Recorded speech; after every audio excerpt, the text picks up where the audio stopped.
Olá!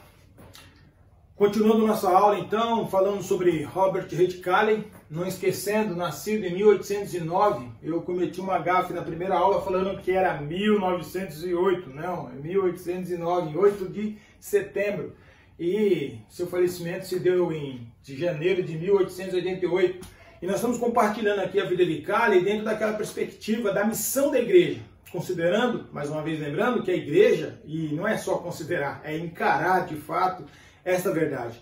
A igreja sou eu, a igreja é você. Então, desde das primeiras aulas, nós falamos do controle de Deus, depois nós falamos um pouco sobre a submissão humana, compartilhamos a questão da missão, né? O homem que é missionário e profissional dentro de um espaço, e abordamos na semana passada o profeta de Deus, onde Calley, além de ter a sua profissão de fé e a divulgar entre os seus pacientes, aquelas pessoas com as quais ele tinha relacionamento, seja profissional, seja um relacionamento amistoso, de amizade, ele carregava consigo sempre a pessoa do Senhor Jesus Cristo e sempre a apresentava às pessoas. E aí ele faz isso dentro de uma visão convergente, onde ele pega os elementos que são comuns ao catolicismo e ao protestantismo para ele poder difundir a fé, sem entrar em confronto. Mas aí percebemos que Calley, dado o momento, ele assume outra postura, a postura de profeta de Deus, quando ele se vê confrontado, questionado, cerceado, e aí Calley passa a fazer denúncias dos erros do catolicismo, ok? E hoje nós vamos abordar ele ainda dentro um pouco da perspectiva do profeta de Deus, que nós vamos relembrar algumas coisas da aula passada, mas nós queremos hoje considerar o cidadão dos céus, tá? E para fazer essa consideração, vou até te convidar para abrir sua Bíblia. Vamos lá comigo. Romanos 5, achem lá comigo, já vou lendo aqui. Vamos lá. O justificado tem paz com Deus. Portanto, havendo sido justificados pela fé, temos paz com Deus, por meio do nosso Senhor Jesus Cristo, por intermédio de quem obtivemos pleno acesso pela fé a esta graça, na qual agora estamos firmados e nos gloriamos na confiança plena da glória de Deus. Mas não somente isso, como também nos gloriamos nas tribulações, porque aprendemos que a tribulação produz perseverança. A perseverança produz um caráter aprovado, e o caráter aprovado produz confiança. E a confiança não nos decepciona, porque Deus derramou o seu amor em nossos corações, por meio do Espírito Santo, que Ele mesmo nos outorgou. Amém? Tendo lido até aqui, e dentro desse texto, nós vamos hoje compartilhar um pouco mais sobre a vida de Calley, tá ok? Lembrando, né, que na última aula ele acaba sendo preso por 6 meses, porque ele insistiu em continuar fazendo proselitismo. Muito embora, como nós já compartilhávamos, ele o fazia, ele difundia a sua fé sem afrontar a religião hegemônica na época, a católica, tá certo? E aí nós percebemos que, dado o momento em que ele é preso, então ele sai da prisão ainda mais fortalecido como um profeta de Deus, onde ele resolve então não só mais fazer o proselitismo, isso não só mais levar o amor de Deus às pessoas através da sua profissão de fé, que ele continua fazendo através da sua prática da medicina, mas agora ele começa a denunciar a questão da transubstanciação, a questão da idolatria e outras coisas que aconteciam no meio do catolicismo, que era uma vergonha para aquele que era cristão e via tudo aquilo acontecendo. Então Calley, ele parte para esta nova modalidade, ele passa a ser combativo, né? E por conta disso ele vai continuar sofrendo retaliações até que ele é expulso da ilha, como nós já vimos, Não vou voltar todas aos temas da aula passada, mas nós vamos lembrar que ele passa então por esse batismo do fogo, né? Esse batismo da perseguição, sua casa é saqueada, é posto fogo em sua casa, em sua biblioteca, ele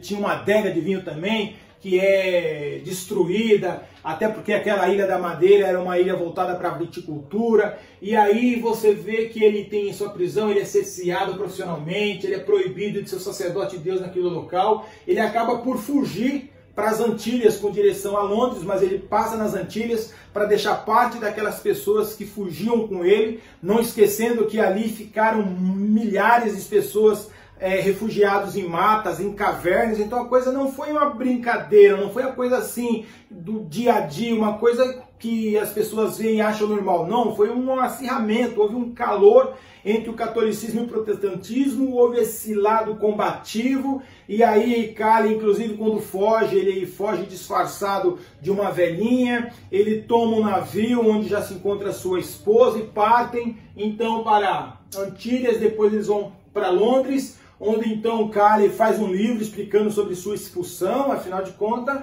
ele gostava de ter as coisas tudo esclarecidas. Ele entra com uma ação contra o reinado de Portugal, ele ganha a ação que ele impetra, demora um tempo, mas ele ganha essa ação, e aí nós percebemos, voltando à Ilha da Madeira, que ela se prostra, ou seja, dado uma decadência econômica que já vinha acontecendo desde 1940, que se torna ainda mais enfática, bem na época em que está havendo esse confronto do catolicismo com o protestantismo, depois disso muitos fogem da Ilha da Madeira, eles emigram para Antilhas, para Trindade, Tobago, lugares onde você tinha fervescendo muitos serviços, muitos trabalhos. Então era comum navios para esses locais sair com 2, 3 mil pessoas. Chegando aí em 1854, você ter uma demanda de mais de 5 mil pessoas daquela localidade. E isso por conta, mais uma vez, da depreciação econômica que havia e por conta desse confronto religioso que passa a ter naquele local, tá certo?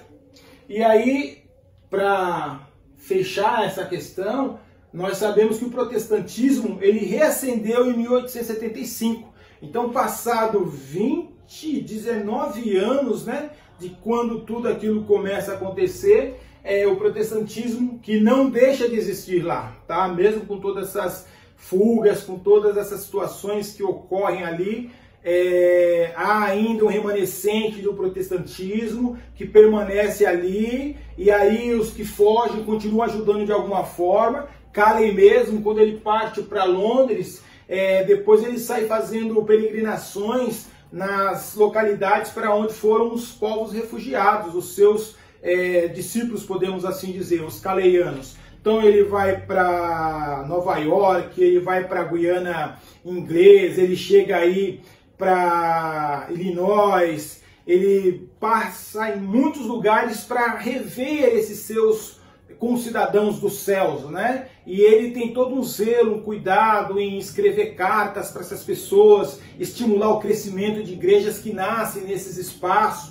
Então ele continua nessa lida. Ele não se dá por vencido o fato de sair da Ilha da Madeira como saiu. Pelo contrário, é uma estratégia que ele teve que fugir, né? Até mesmo o Senhor Jesus Cristo, quando estiverem nos altos e houver perseguição, desça para os vales, quando estiver nos vales, subam para os montes, para as cavernas, enfim. Essa saída dele se deu porque ele seria linchado e talvez até morto. Lembre-se que nós estamos ali fora da idade do período da Inquisição, mas você ainda tem esse ranço de uma perseguição mais violenta, armada. Tanto é que muitos crentes foram espancados, surrados nas ruas. Daí que muitos estavam fugidos, refugiados em cavernas, em matas.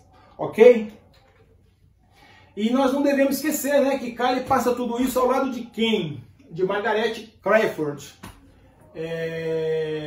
Lembrando que ele casa-se com ela em 1938, ele tinha um desejo de ir para a China, aí devido à fragilidade da sua esposa, do ponto de vista da saúde, que ela estava fragilizada, ele parte para a Ilha da Madeira exatamente para tentar restabelecer a saúde de sua amada. E não só parte com ela, ele leva a mãe dela, porque logicamente ela teria um tato para com a filha, uma maneira de lidar, né? E ele também leva a sua irmã, que sofria também de males pulmonares, que é a Anne. Tudo bem? Anne, inclusive, falece aos 40 anos, tá certo? Ele perde então mais uma irmã, mas Calley vivencia toda essa situação desde a conversão. Lembra que ele já namorava com ela antes da conversão, e quando ele se converte, a Margarete e Mary Kay que incentivam e dão muitas instruções para ele. E aí, quando ele parte para ser missionário, ele está casado com Margarete, que é aquela que vai estar em todos os momentos decidindo as coisas com eles. Eles chegam na Ilha da Madeira percebendo a necessidade que o povo ali sofria, eles então afastam a possibilidade de ir para a China e ficarem por ali e fazer a missão naquele local, onde Deus de repente estava colocando para fazer. Lembre-se que quem nasce do Espírito é como aquele que é guiado pelo vento, não tem para onde ir, não tem um destino certo, é o vento do Espírito que o sopra de um lado para o outro. E nós vamos ver que esses ventos que o Espírito Santo sopra, vai soprar de repente Calley para várias outras localidades no mundo, até que ele vem parar aqui no Brasil. Então ele teve o ministério com ela de 1938 a 1946 lá na Ilha da Madeira. Em 1847 a 1849 foram para a Ilha de Malta, e quando, lógico, da Ilha da Madeira saíram fugidos. Na Ilha de Malta eles foram por opção. Então lá Calley ele foi professor, foi evangelista, atuou como médico. Então por ali eles ficaram por 2 anos. Mas aí a saúde de sua amada afeta de novo, e ele tem que agora aqui procurar um lugar novamente para poder estar com ela. E a propósito, vamos até falar um pouco do que ele dizia dela, né? Considerando que foi a sua parceira de boa parte do seu ministério. Diz ele: ela desejava ardentemente entrar para o serviço de Cristo, ou ensinando, ou em qualquer outra atividade em que seus talentos pudessem ser aproveitados. Consente no casamento, e sua mãe também. É uma jovem bem capacitada para o trabalho missionário, possui fina educação, tem servido como secretária do seu pai em seus negócios, é dotada de um gênio muito alegre, é consagrada e tem visão de obra de missões. Quanto ao físico, não é muito robusta e não seria capaz, creio eu, de enfrentar a dureza de alguns campos missionários. Foi criada com muito conforto. Espero, porém, que, embora delicada, sua estrutura seja perfeitamente sã e se dê bem em clima suave. Seus poderes intelectuais a capacitam para o trabalho de tradução ou qualquer atividade que se relacione com redigir ou escrever, como também com ensino e direção de escola. Então você percebe que Calley, quando ele encontra aquela pessoa que vai partilhar da sua vida, partilhará também da sua missão. Estará com ele junto na missão do servir, junto no serviço ao próximo, junto no serviço a Deus. E ele faz as considerações, até percebendo que ela tinha uma certa fragilidade, dado muito conforto com o qual foi criada, e que em campos missionários ela poderia ter alguma dificuldade, mas isso não seria impeditivo para que ela pudesse atuar nas outras áreas que ele tinha sim essa expectativa. Isso era ele escrevendo para a Sociedade de Missões de Londres, quando eles tinham interesse de ir para a China, tá bom? Então ele deixa aqui, a gente encontrou esse registro no livro, eu resolvi passar para vocês, para a gente entender o que Calley tinha pela sua esposa. Ele não via a mulher como uma sacola de carregar, de levar a tiracolo, não. Ele via a mulher como uma parceira na sua ação missionária. E não vai ser assim diferente daqui a pouco, quando falarmos de Sarah Punton Calley também. Tá bem? Então, da ilha de Malta, eles vão para Beirute procurando então um melhor clima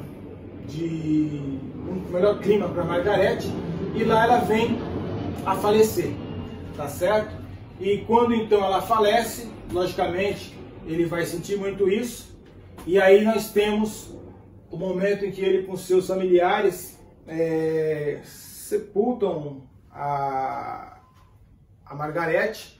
E aí a sua vida vai ter que se dar agora, né, de uma outra forma. Mas não esqueçamos, ele está em Beirute, ele está em missão.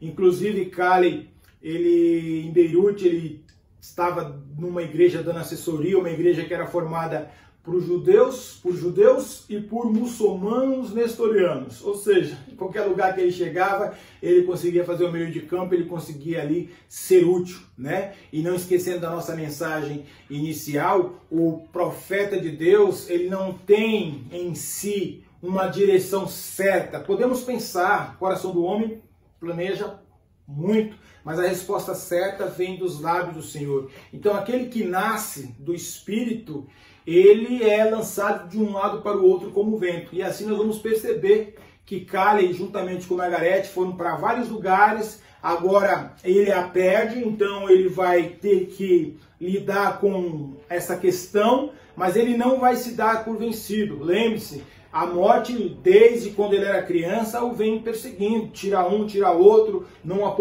muito tempo antes desse evento também ele perde sua irmã e agora ele perde sua esposa, mas ele tem a consciência de que ele é um cidadão dos céus. E como cidadão dos céus, ele entende que aqui ele atua como embaixador de Cristo. Ele é um ministro da reconciliação, onde ele, detentor do conhecimento e beneficiado pela graça de Deus, ele vai continuar na sua missão de servir, na sua missão de levar o Evangelho. Então, Caleb, a partir daí, ele não deixa de ter a visão missionária. E sempre, em todo momento, Caleb está dentro dessa perspectiva de ser lançado de um lado para o outro, usando da sua profissão para poder alcançar o perdido. E assim devemos nós também pensarmos e refletirmos. Se nós estamos nos direcionando pelas nossas intenções ou se nós estamos nos direcionando pelo vento do Espírito Santo que nos sopra de um lado para o outro. Ventos esses que vai levar Caleb a aportar lá, aqui no Brasil, tá? Isso em 1855. Mas para falarmos isso, nós vamos convidar você para estar conosco na próxima aula, onde Caleb vai conhecer Sara, onde ele então casa com Sara, e com Sara eles decidem vir como missionários, vêm como atividade de destino mesmo. Nós estamos indo para o Brasil porque nós vamos evangelizar o Brasil, nós vamos levar, vamos inserir o protestantismo naquele solo brasileiro, dentro da língua nativa daquele povo, uma vez que eles já tinham a experiência da Ilha da Madeira, onde eles já tinham aprendido a falar português. Tá bom? Conto com você na próxima aula. Obrigado.